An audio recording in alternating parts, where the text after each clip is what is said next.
How's it going, everyone? Wayne the Unknown here, and welcome to another episode of Cosplay Con Talk. Cosplay Con Talk is basically a new podcast series of mine where we discuss everything pertaining to the cosplay community and conventions. Tonight, we are doing another segment on Get to Know That Cosplayer, and tonight's featured guest is the Geek Gatsby. How are we doing tonight, Bernie? Doing good, Wayne. Pleasure to be on. Thank you again for, coming on and everything. So basically, this series, Cosplay Con Talk, is a way for cosplayers and also the viewers to to get to know other cosplayers and everything. Since COVID basically just kind of canceled cons for a whole lot of people. It's been it's been a wild time. And I think it's interesting because if you think about the psychology of a cosplayer, and how a lot are introverts, and the cons were a way to kind of extrovert out and get some socialization. And so I certainly feel for a lot of folks that haven't really had that release in the last year. I've seen some people do some fun photo shoots and cosplay at home, but there's nothing that can substitute getting together in person. And I just hope that we're in a position to be able to resume that in the last quarter of the year. That's what we're that's what we're hoping for. So to begin, how long have you been cosplaying for? Um, the beginnings are a little fuzzy because I used to go to conventions to promote my Rocky Horror Picture Show Shadowcast out here in LA. I used to run the theater, the cast at the New Art Theater in West Los Angeles called Sins of the Flesh. So we would go to conventions and promote Rocky Horror, and then eventually I started doing Repo the Genetic Opera in 2009. And Such would a good movie. and I went to conventions like before that. Yeah, Repo's an amazing hodgepodge of ridiculousness that shouldn't work but does in such a fun cult way. And at this point I'm pretty friendly with a lot of the cast, and it's a very cool little family there. But I started cosplaying like for real in about 2011. And I just with the help of the person I was with at the time, put together like a kind of a Scott Summers from the X-Men movies, the Fox X-Men, Oh, and nice. did a little Cyclops. But I really I was like, okay, this is cool, and I love these people that are in costume. I don't know if this is my thing, but if it were to be, the thing that I would do it for would be Dark Helmet from Spaceballs. If I could find a way to do that, like, because Yes.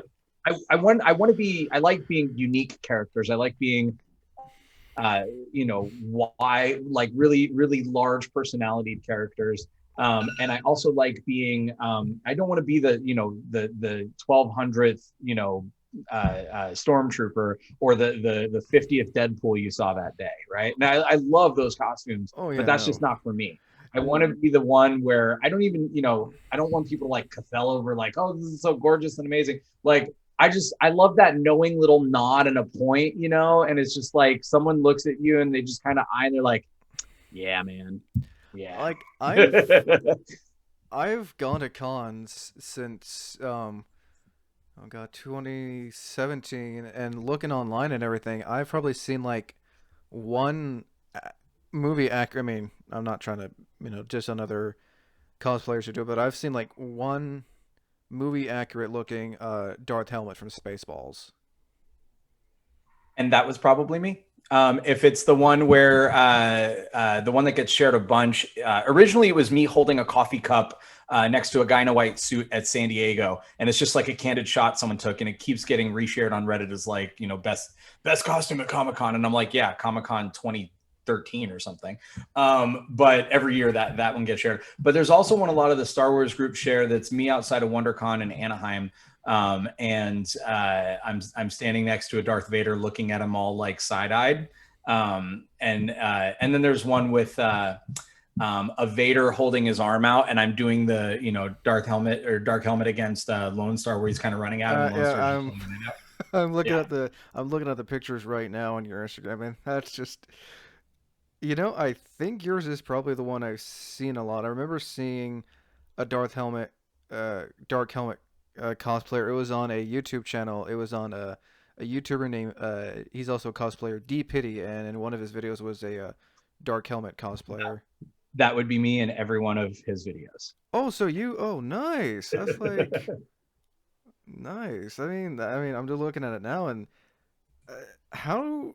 I gotta ask, how did you get the helmet to look exactly like that and have it lift up and everything? So that was the thing, right? Like I kind of came up with an idea conceptually, but I didn't have the skills to build it. Through friend of a friend, I found someone that could do the sculpting on it. And the first one that I ever did was fiberglass. And in a lot of those videos, if you see it real shiny, that's my original dome. That fiberglass was like 8 pounds resting on my earlobes, not Oh, super comfortable, jeez. but Doesn't sound you just comfortable. you love it so much that you just grit and bear and have a great time. And then my friend Chad from Hoku Props, he and I built like this huge vac form table, and he made some new ones for me. I've gone through like 5 of them at this point. I have one that I painted all red to troll my buddy Hip Hop Trooper, who's like that Adidas Stormtrooper guy. Oh, I know who exactly you're talking about. I He's put together a whole, outfit with the red helmet, and I trolled him at a Star Wars event a few years ago. nice, nice. Oh man, I mean, that's pretty cool though. Like I've never seen. I mean, it just. I'm looking at like again. I'm looking at the photos right now, and I'm actually looking at the one where you're singing to a mic, and I see like the pins that are holding the visor up in place, and that's really cool to be honest. That was so the inside piece is a construction helmet. Because I figured because those tighten so that you can change, depending on whatever I wore, and you have to put like a do rag or some kind of a skull cap on so you can't see the hair. Right. And then the black will just kind of disappear into the helmet. And then I did a construction helmet because the adjustability, and also you can construct onto that thing, and it's going to be pretty sturdy. Oh, that just looks like I said. That looks like that looks pretty cool to be honest. A lot of fun. That character, because no one ever sees him. So a lot of people are really excited. And, I end up like quoting the film throughout the day at a convention, and I can't really move very far because there's always like people just running up because you never see that. Oh no, that's just pretty cool though, man. And all the characters that I do, like everyone can cosplay however they want. There's no right or wrong way to do cosplay. And for some people, it's just the love of building. And for other people, it's like more of the modeling aspect. For me, it's the actual playing in costume. Like I pick characters that I really can get into. And so any of the characters that I do that are from movies or TV shows, before I go to a con, I'll rewatch everything and kind of get all the lines down and learn the impressions. I do a bit of impression work, and so I'll always try and do all that stuff so that day I'm ready to snap back with anything appropriate to the character. Like other ones that I love doing are Mugatu from Zoolander and Ace Ventura, Caesar Flickerman from Hunger Games. They're very nice. So they're all Nice. big, wild, peacock type characters.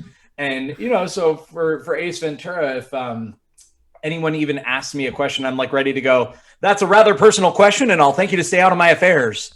And if I'm dipping out of a conversation after talking to people, I'll just take care now. Bye bye then.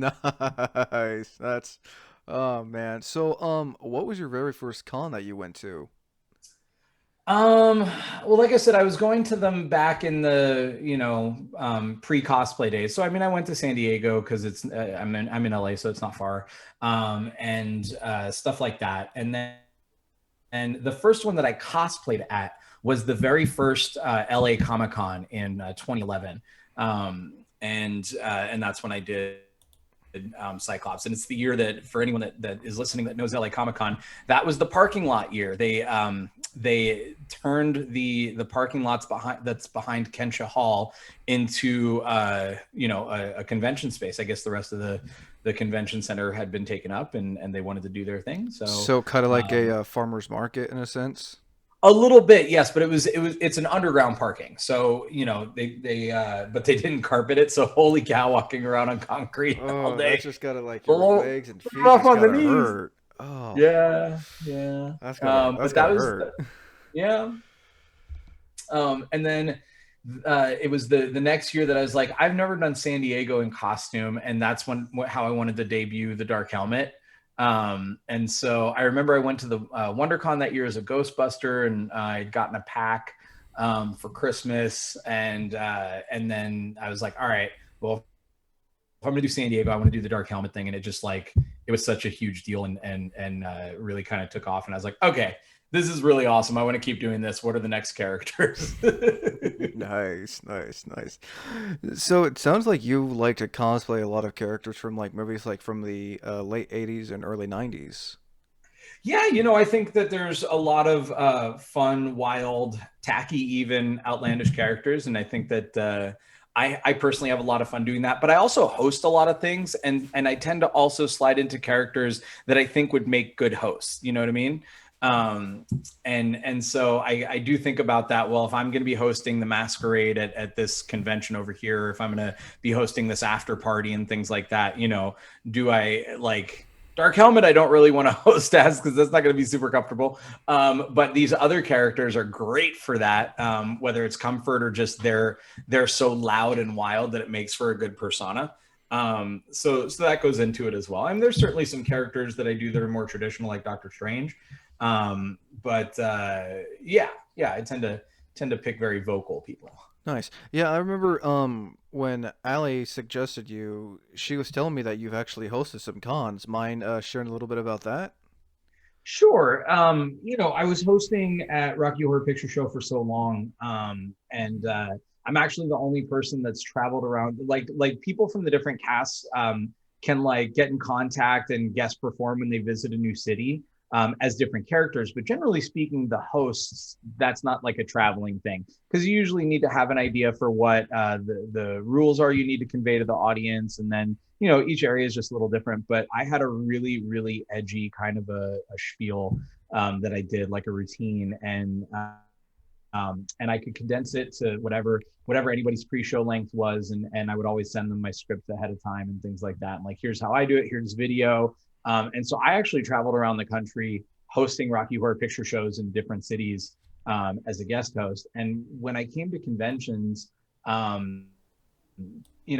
felt like they didn't really understand in the beginning like how valuable having a really high energy, great host can be, what kind of a great connecting glue it can be. And usually the person hosting something was just like somebody that was a part of the planning team, and it's like, oh, who's going to host the cosplay contest? Oh, I'll do it. Like, not somebody that actually professionally hosts, or that understands kind of the nuts and bolts of it.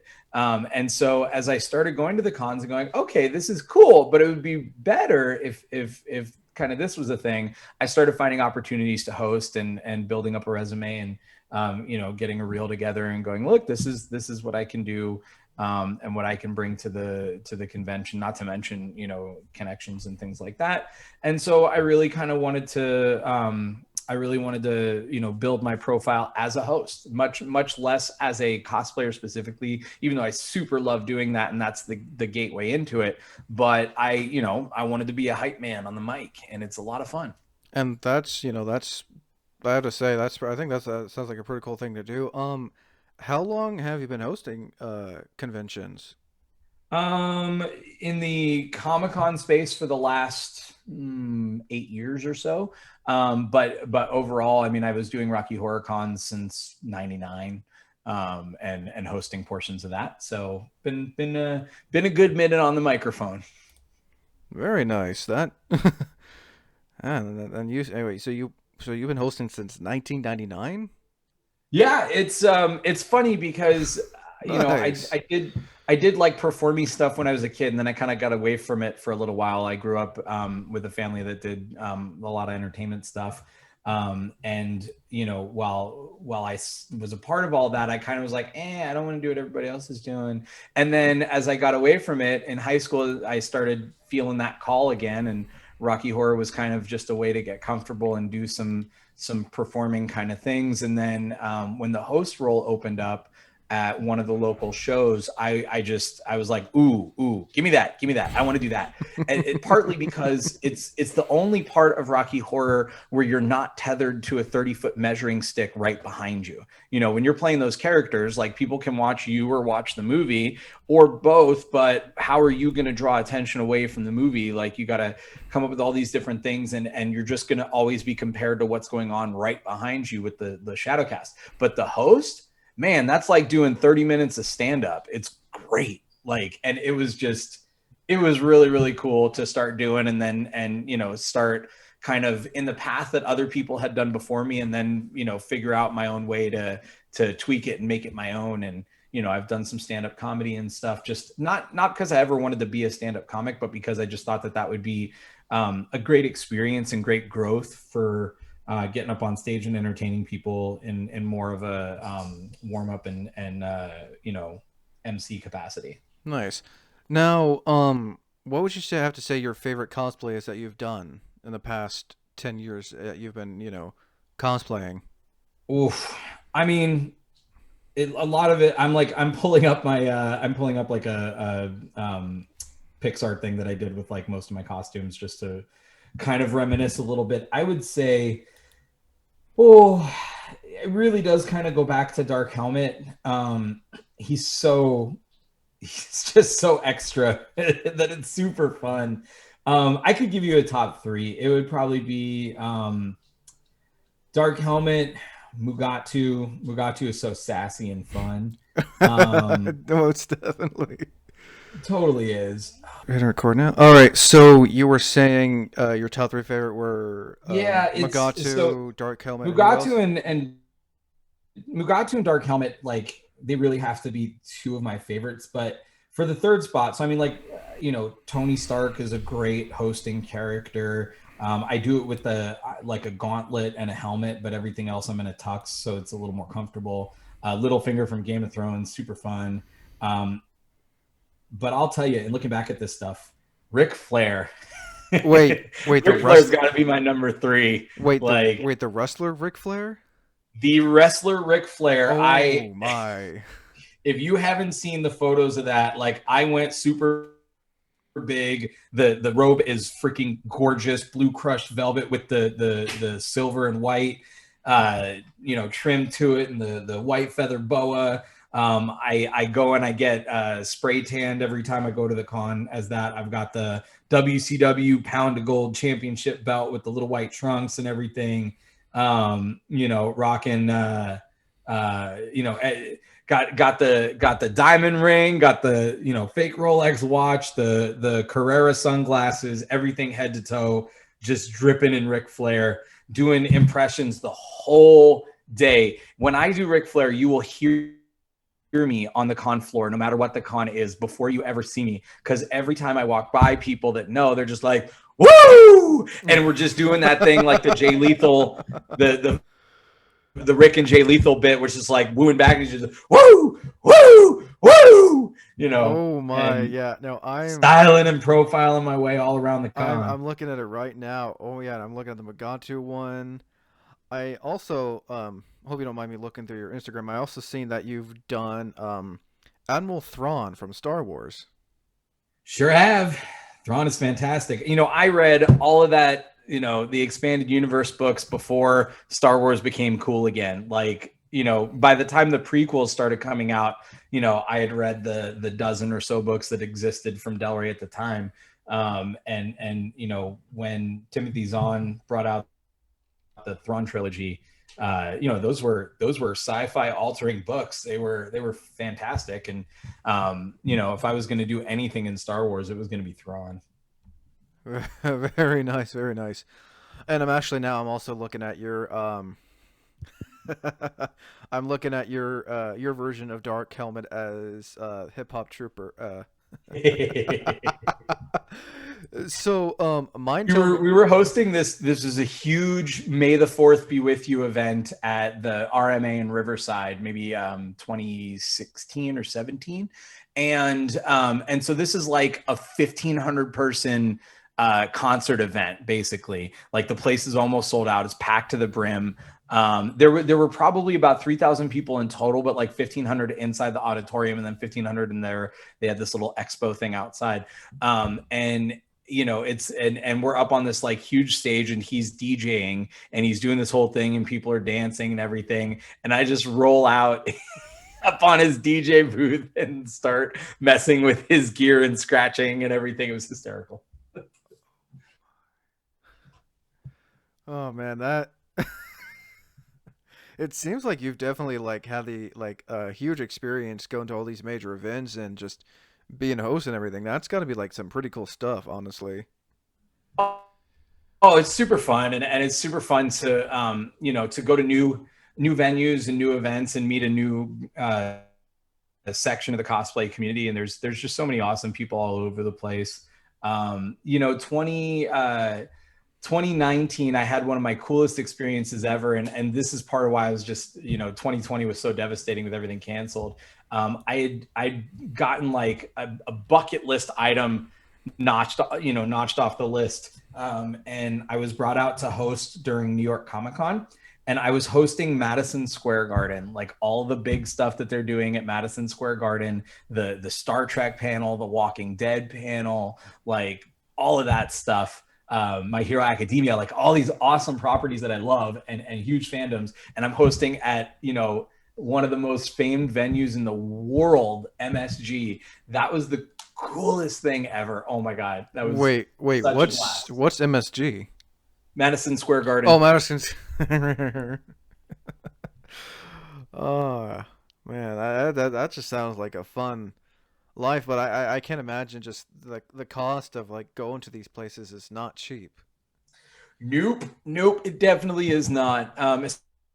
Especially the big ones. It just but the cool thing is that every kind of region of the country does have a pretty significant con event. Like even if you can't, get around to all of them or to like, whatever you can perceive to be the big one. Having gone to like most of them, I would tell you like nothing's like San Diego. It is the biggest by a country mile. Like even though New York reports like attendance numbers that are as big as San Diego's, the amount of people that descend upon the Gaslamp district of San Diego is just unfathomable. It's the entire city is taken over by the convention. And it's just so unique in that sense. But there's huge ones that are really cool in all the regions. Emerald City is one of the best cons in the country up in Seattle. It's so cool. I That area is have gorgeous. There's so much to do. I've actually heard of Emerald City Comic Con from a few other people I've interviewed, and it definitely sounds like it's one of those big major cons. Absolutely. Even though the numbers aren't quite up there, like there's only, maybe 5 or 6 of them that break 100,000 people. But there's some that are in that 75, 80,000 person range that feel even bigger that are better than some of those. So kind of anywhere, up in the Northeast, like you have New York Comic Con, but, Rhode Island Comic Con is also really big. Florida has a ton of them, Mega, SuperCon, all that kind of stuff. Dragoncon is specifically for cosplay. That's the mecca. Like Oh, everyone the brings their A++ game to oh, Dragoncon, but it's a totally different beast than all the other conventions because it's really like it's like nerdy gras. It's like the cosplay, I've alcohol, and sex Olympics. I have heard of Dragon Con. It's just basically a giant cosplay party for like at a bunch of Yes. hotels. Yes, it is like it's across. I think it's about 6 hotels now, but the main three where it started are three, like major hotels connected by giant human hamster tubes, and so people just you never need to leave. Like you're just in those 3 hotels, walking through the bridges and stuff, and the Marriott's kind of the central one, and so everyone ends up partying on the main Marriott level. But there's stuff in all of them, and it's a wild ride. Dragon Con's unlike the rest of them are all roughly similar, like they all have their own thing and different thing different pieces, but Dragon Con is entirely unique from everything else. Now, where is Dragon Con hosted? That's Atlanta, downtown Atlanta, hot Atlanta for sure, because it's usually hosted in August or September. It's which one? Labor Day weekend. And it's hot. You do not want to go outside in your costume during Dragoncon. Like there's a bunch of people that'll do shoots in different parts of the city. There's this archway that's around the corner that people like to do shoots at, and there's a lot of group shoots there and stuff. But other than that, and going out to the back steps for like the big Marvel and DC group shoots, you want to stay inside in the air conditioning, like, and you really want to also know where the vents are if you need to cool down if you're in a really big costume. People that go to DragonCon sometimes bring more than 10 costumes for the 5 days. They'll change a couple of times a day. Well, I can see why, because you'd probably be sweating your ass off. That, and you also just want to, there's so many different social groups that you can connect with for different different cosplays. Like there will be huge gatherings. So there's obviously like a DC and a Marvel huge gathering, and a Star Wars huge gathering, and a Star Trek huge gathering. But there will be Doctor Who, there will be My Hero Academia, there will be Avatar, there will be everything you can think of. There's groups for. So if you want to find your peeps, you can totally do that. I have a friend, Joe Colton. She might be the record holder possibly of DragonCon costumes. I know for sure 2 years ago, maybe she brought, I can't recall if it was 15 or 17 costumes that she spaced out throughout the several days. That's just crazy. I mean, wild. God, it sounds wild, that's for sure. Oh man, that's just DragonCon is insane. unlike any other, and so like I was saying, every region has something. There's big cons in Texas. There's C2E2 in Chicago.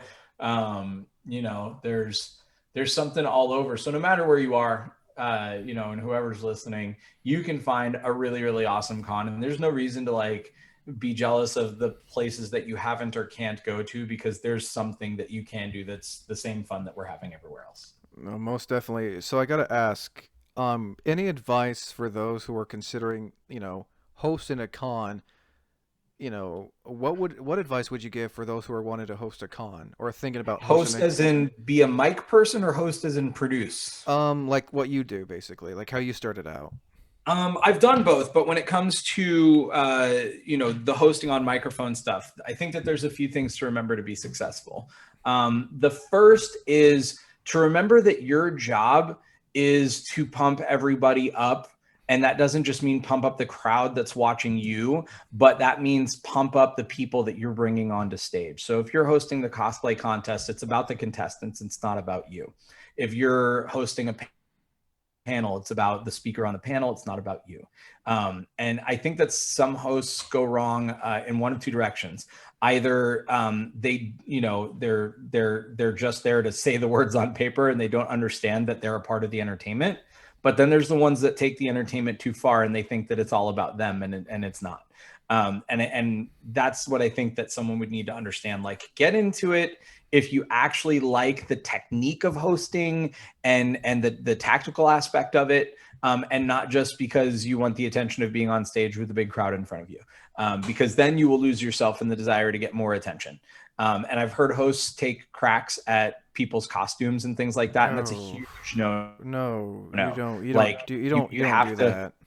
No, there's and everything from being like aggressively that way to just ignorantly doing something like stupid and offensive. There was that infamous at one of the Texas conventions where a guy hosted as Powerline from a Goofy movie. I remember he blacks. Yeah, I remember. So I replaced him the next year. I remember the controversy that he caused. He pissed off a lot of people. Yep. And he had no idea that what he was doing was something wrong. Like, he wasn't doing it in the intent to hurt people, but you can't be a person that's up on stage there and get something that wrong. Oh, no. There's a responsibility to it. And I was actually hired out to the following year at that same convention to replace him. Yeah. I remember seeing pictures and everything, and like, if you're gonna cosplay as Powerline, don't go that extra step and put the makeup on. Just your natural skin color is like the best advice. Huge no. And I also like I said, it's about propping the other people up. Like, I try to unless someone specifically requests that I host as Dark Helmet, I try not to because I think that one might take away from some of the people, and I don't want to do that. Yeah, you don't want to outshine that person that's entering the contest and wanted to show off their cosplay. Right. And I also physically, after I've done like the, 5 minute intro or whatever, warm up, and that kind of thing, Mm-hmm. when it's the pageant part and I'm announcing them, I find myself a corner of the stage, not the center, not the front. I find a corner and I go stick that corner so that the rest of the stage is all about the contestants, right? Right, right, Um, right. so it's stuff like that that's important to remember. If you're when I'm conducting Q&A with actors and directors and stuff, even though you probably have a lot of nostalgia for the stuff that they were involved in, which is how you get to go up there and do it because you have some knowledge. It's not about like your personal anecdote of what that meant to you necessarily, and going deep down that road. And it's not about like every little quip that comes to mind. Like control is something that's important too. And again, it's all about getting them to do the storytelling, right? Because we Right. want to know what their experience was and what their perspective was, Right, not mine. right, right. No, most Uh, definitely. and then so those I think are important things. And then on the QA side, for anyone that gets to host with the acting talent and stuff, you got to find a way to make them comfortable if they aren't already. One of the hardest, one of the I guess not hardest, but one of the bigger challenges I had was making Summer Glau comfortable. She was River on Serenity and Firefly, and she was in the Arrowverse and some other stuff. And she's just not a big stage kind of a person. And getting her like comfortable to talk was a challenge for me, but I found a way to do it. Talking about some stuff that she doesn't normally get asked at conventions, but I'd done a lot of research, and I realized that one of her early passions was ballet. And although she didn't follow it all the way through and she started doing the acting, talking about that and what it meant to her started to make her more comfortable so that I could get into all the fun, Firefly stuff and get her thoughts on that and Terminator and all Nice, nice. Now, gonna have to cut it here short. Try to keep it under a certain time. But again, Geek Gatsby, thank you for being a guest and sharing a little bit about your experience of hosting cons. Looking forward to hopefully having you as a guest again so we can talk more about what it's like hosting cons. that. I would be happy to. And there's also the fun topic of innovating nerd nightlife, Oh, and something I've been doing the that'd be last something that's something definitely would that we'll have to come back to for sure. Yep, the last few years. So I tried a couple of times to varying degrees of success to innovate the idea of cosplay nightclubs, and finally found a great sweet spot with the Experience Level Entertainment team, and we've been taking over San Diego Comic-Con nightlife for the last few years. Nice. Definitely that's Yeah, something to talk about later down again for sure. Again, Geek Gatsby, aka Bernie, thank you for coming on tonight. my pleasure. It's always a lot of fun to talk about this stuff, and especially just to because all the missing of it and everything, just to talk to new people and share experiences is a blessing right now. This is the kind of thing that Oh, keeps most us going until we get to all hang out and I get to meet like 1,000 new people on day one of whatever that first con is going to be. most definitely. Again, I am Wayne the Unknown, joined here by the Geek Gatsby. Until next time, everyone, thank you for watching, and also thank you for listening.